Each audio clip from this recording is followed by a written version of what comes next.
If you're new to lifting, I guarantee you're doing loads of tricep pushdowns and wondering why your arms aren't growing as quickly as you want them to be.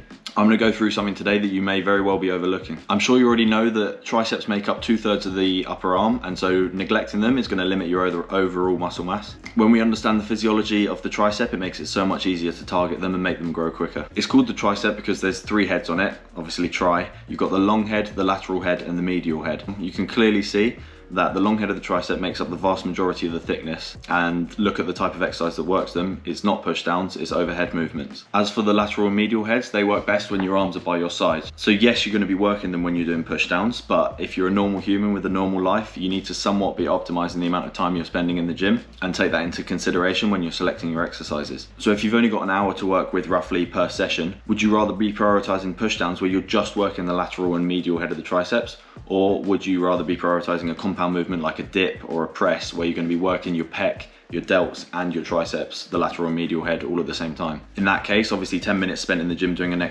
compound exercise like that is going to be so much more beneficial than 10 minutes spent just doing push downs. So the main point I'm getting at here is if you prioritize your compound movements, then the lateral and medial heads of the triceps are going to look after themselves, and then that just means you've got to focus on the long head. So I'm going to run you through now my 3 favorite overhead movements, which you can do depending on the equipment you've got available to you. My favorite by far is the skull crusher. I like to do this with an easy bar, and this way you can completely isolate the long head of the tricep and really feel the stretch and the pump as you're going through the exercise.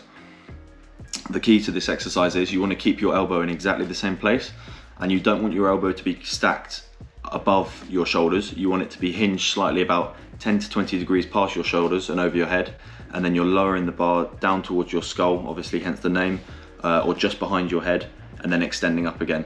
So your upper arm should be fixed in the plane that it is. It shouldn't be pivoting at all. As soon as you move your upper arm to stack it directly above your shoulders, then all of the weight of the easy bar is going through your bone rather than through the muscle. That's why we offset it slightly so that your triceps consistently under tension. I prefer to use the easy bar here as well because it allows you to tuck your elbows in a lot easier than if you were using a straight bar. So the second exercise option is the overhead cable extension. So you can do this exactly on the same cable setup as you would with push downs, but instead you're moving the pulley all the way down to the bottom and then extending over your head.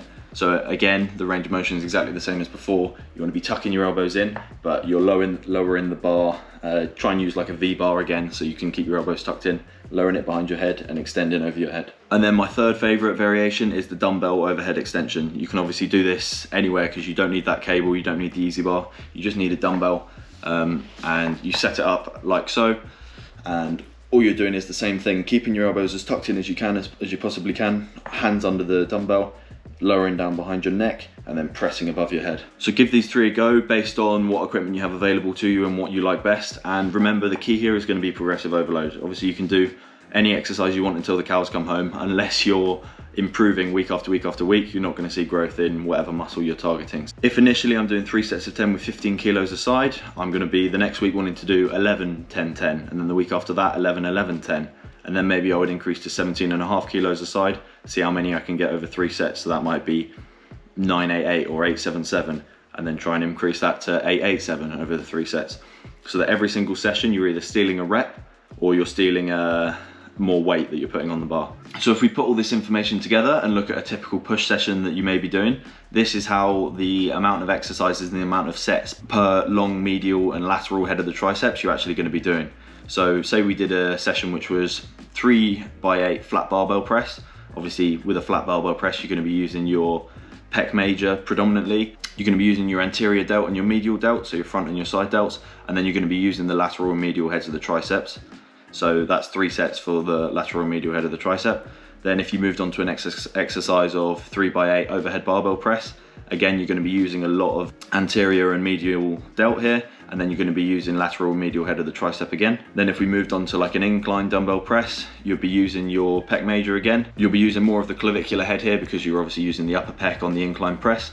But again, you're going to be using a lot of delt, front and medial delt, and then lateral and medial tricep again. So still we've not used the long head at all. We've not isolated the long head at all, even after 3 compound exercises. So then this is where we would bring in maybe 4 sets of 10 of a skull crusher, so that we're just completely isolating the long head of the tricep, but working on that thickness of the tricep. And then maybe 4x10 of lateral raises as well to finish off the the lateral delts. So you can see if you'd just replace the skull crushers with push down in this workout, you would be getting no long head activation, but you'd be absolutely hammering the lateral and medial head. So yes, your triceps are going to grow, you're going to work on that horseshoe aspect of the tricep, but as we discussed, in terms of overall tricep thickness, it's easier if I just show you. In terms of overall tricep thickness, you'll be working on this bit, the lateral head, during your compounds, and you'll be working on the medial head down here, but all of this thickness from up here is coming from those skull crushers. So yeah, we've done 17 sets in total in this session. The lateral and medial head have been hit 9 times, and then the long head's been hit 4 times, rather than the alternative, which would have been 13-0 for the lateral and medial. Thank you very much for watching. Hopefully that's been useful for you and something you've not thought about before. You can start to prioritize that long head of the tricep more and build up that overall tricep thickness. If you're new to the channel, then welcome. I'm going to be doing a lot more fitness advice as the weeks and months go on, as well as a lot of other adventure and travel stuff. So check out some of my previous videos if you fancy, and subscribe if you're interested in finding out and learning more and seeing more. So yeah, see you next time.